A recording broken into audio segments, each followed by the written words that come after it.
And I had the pleasure of welcoming Ola Wright, who's the CEO of West Africa Tourism Organization. Good afternoon, Ola, from Lagos. Good afternoon, Charlie. Lovely to be with you. So that's the place to be locked down instead of UK, huh?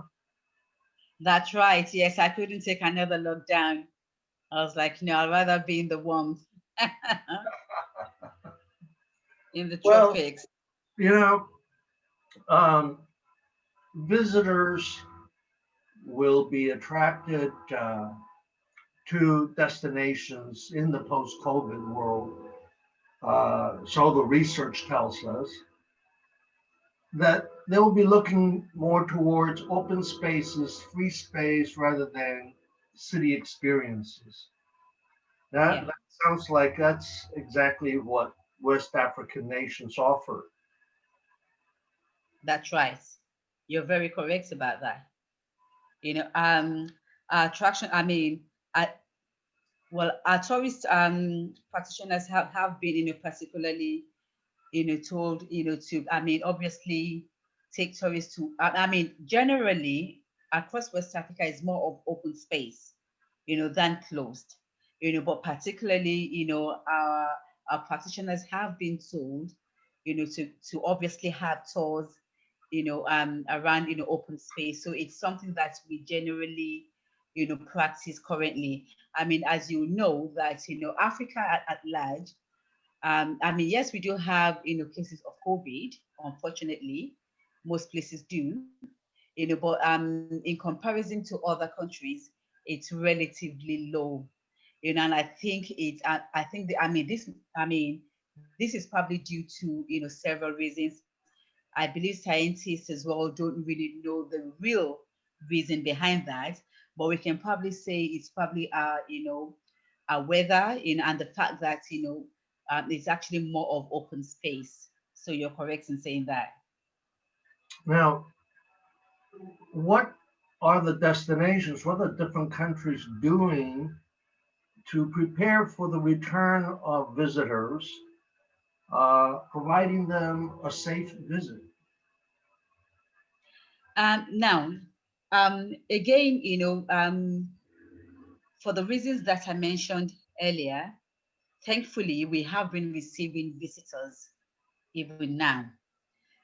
So we've actually had pre-arranged tours, that they haven't changed the dates. Some that were changed or postponed, but right now our countries are actually receiving tourists now. We've we're closely adhering, to the rules of the WTO and the guidance or guidelines of the WTTC and and the UNWTO. So obviously, making sure that our sites, our attractions are actually abiding by the COVID, should I say COVID rules or guidelines. So every place and every operator has to abide by the COVID guidelines. So we I mean we have been receiving tourists back. I mean, not obviously not as much as probably pre-COVID, and I think probably for the fact that some countries like now are actually currently in lockdown, like a lot of in fact most of European countries are in lockdown. Part of America, I believe, or North America, I should say, are in lockdown. But for those who can travel, we have been welcoming tourists. So you're following those protocols of the World Health Organization, World Travel and Tourism Council, and is there a procedure of monitoring being done by the different national tourism organizations or health ministries? First of, how many countries are part of the West Africa Tourism Organization? 18 countries, 18 countries, and that is about 17 West African countries and one Central African country. So we have, in total 18 countries. Now, having said that, in terms of the protocols or the being observed, we do. I mean, obviously, there are different rules, set by each country. For example, you'll have a country where there's no lockdown. Lockdown is zero. However, as I said, okay, I'll give you an example. Sao Tome and Principe, are not in lockdown. However, most of the tourists coming there are from Europe, and a lot of European countries are in lockdown. So you do have, where they actually have an increase, or observing more importantly the COVID, protocols. You have a country like Nigeria, which is the most populous African country, in fact, most populous Black nation in the world. There's no lockdown again. However, there is, um, um, well, visitors, whether they're tourists or people returning home, have to, go into self isolation for 7 days. And that is also in addition to the 72 hours, test, was PCR, PCR test that is done. So if you're coming into a country like Nigeria, you have to, have your PCR 72 hours before boarding your flights to the country, and you have to, self-isolate for 7 days. Now, most of the other West African countries don't have this. Most of them just have, I mean, all of the countries do have a PCR test protocol in place. So you have to have it. Some, you actually do whilst you get into the country at the airports or at any port, into the country. Right. Some of them, it's actually like 3 days or so, or 2 days. Well, hopefully that will change dramatically, and the whole process more streamlined globally with the vaccine. Are there any special features that are being offered by any of your member countries that travel agents and tour operators should be aware of? So in terms of what? When you In say special terms of features? programs post COVID for the traveler. Yes. One of the things that's where well, that's, most of our countries are focusing on is, I know there's a lot around wildlife. There's a lot around festivals, cultural activities.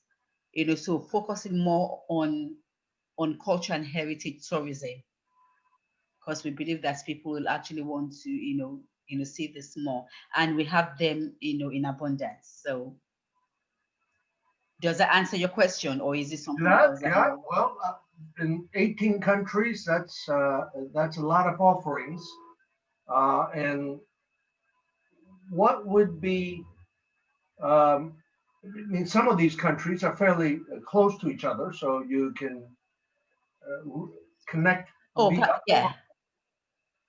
Actually, Charlie, yeah, as you said that, sorry, and yes, in fact, our major focus is actually multi-destination and intra-regional travel. Now, because we know, I mean, for example, from Los Angeles, though there are actually direct flights from the USA, maybe not necessarily from LA, for example, but we do know that, Africa is kind of like a bit further away. So when you come into one country, one of the things that we do is for our visitors and tourists to actually go to other countries. So we are promoting multi-destination, holidays and travel. So when you come into one country, you can visit two or three other countries, making 4 or 5 countries in total. So that is actually one major offering that we are offering. In fact, it's actually part of a project that we launched in 2017, called the WAIT project, and WAIT stands for West Africa Integrated Travel. So again, it's promoting, regional travel and regional tourism. And this is travel by car, by rent, Mainly by road. Yes, mainly by road. mainly by road, because as I said, most of these countries are actually close knit, or close knit together. Because for example, I mean, if someone flies into Senegal, for example, obviously it's actually just a couple of hours, few hours, into the Gambia. Then you can go into Guinea-Bissau, you can go into Guinea. Now, we do have, our beautiful islands. We have two major islands, which are Cape Verde or Cabo Verde, and we have Sao Tome and Principe. Obviously, with the islands, you have to fly, and in a country like, Cabo Verde, you can fly. I think it's only just it's actually a short flight, from Senegal to Cabo Verde, and from other countries as well, like from Nigeria as well, and from I believe they actually start in Ivory Coast. Now, Sao Tome and Principe, you can fly from Cameroon, which borders, what is actually borderline between West and Central Africa. And you can fly from Ghana, from Accra. It's only 1.5 hours to 1 hour 45 minutes from Accra to Sao Tome, which is an island. So, but now, so you can, I mean, if you go to Sierra Leone, you can drive to Liberia. If you go to Ghana, you can fly into Ghana, and I mean the most popular routes like that includes Ghana is actually Ghana, Togo, Republic of Benin, and Nigeria. You can also do, Ghana, Burkina Faso, Cote d'Ivoire, or Ivory Coast. Ah, So now all of these are actually by travel. So sorry, by land. So you can travel most of our countries by land. There are people. I mean, there are overland tours that actually travel all by land. The only countries that they probably won't be able to go by land are the two islands that I mentioned. So there are, tours that go around West Africa, and it's more than 4 or 5 countries. They do, most of the 17 countries by what land. what tends to be the travel preferences pre-COVID for the British tourists versus American tourists versus some other major group that visits West Africa? I know some countries like France, they like the beaches. Yeah, they like the culture, food, shopping, but beach. They like the beach. Yeah, And so who likes the beach? Who likes to travel overland and move around and yeah. Now, I will actually focus on three, well, maybe four actually. Now, you have the Europeans, as you rightly said, love the beaches. So they love, I mean, most of our countries, because we're actually on the coast, you know, um, most of our countries is actually off the coast of, or the Gulf of Guinea. So most of our countries have coasts, except for the likes of probably Mauritania, which has more desert. So we do have beautiful, beautiful beaches.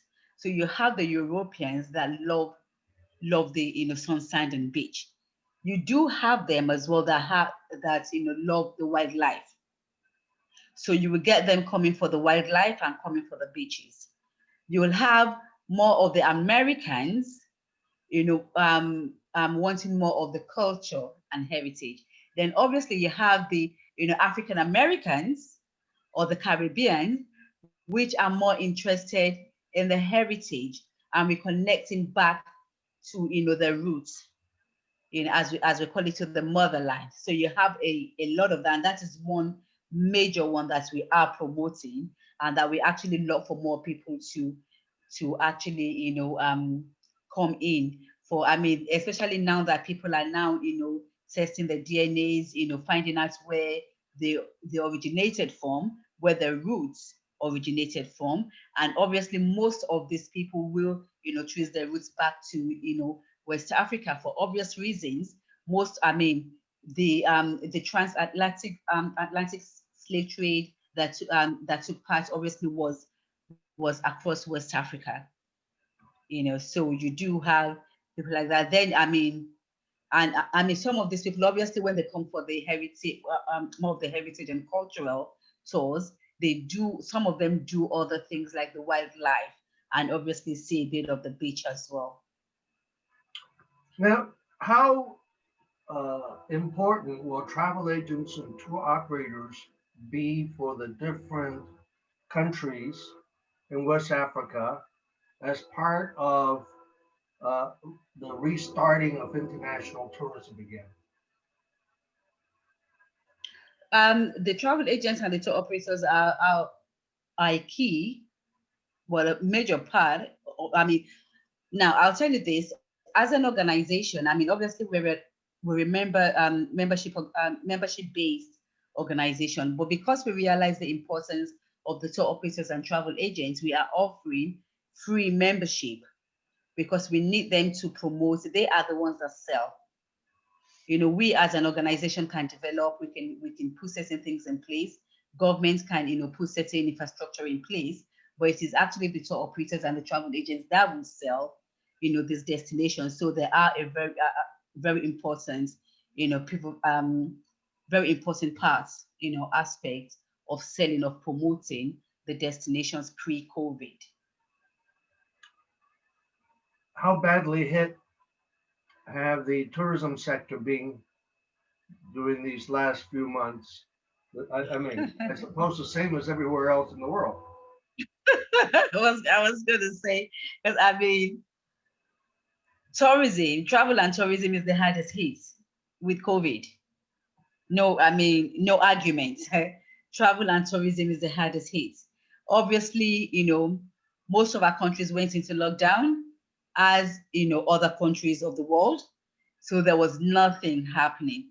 Even till date, I think most places are open now. Just they must make sure that they follow the COVID protocols or anti-COVID protocols. You know, so travel and tourism is the hardest hit, and it was actually really non-existent. This is why we have been advising and promoting domestic and regional tourism. So whilst we wait for the international market to open again, we are encouraging people to travel domestically and regionally. But actually, sorry if I can just kind of like really mention this, because um for the like forever there hasn't really been a direct flight between Africa and the Caribbean. So I'm actually very happy to say that I think next month with the governments of the Caribbean, and Nigeria are actually now having a direct flight. So there's actually, it's going to start as a charter flight, a couple of flights, then see how that goes. So they're actually opening that, so there will be a direct link, from the Caribbean to Africa. So it's starting with Nigeria to Jamaica, from Lagos to Montego Bay, so there will actually be a direct link, and Wow. that is happening next month. The Roots Connection. That's right. The roots connection. That's right.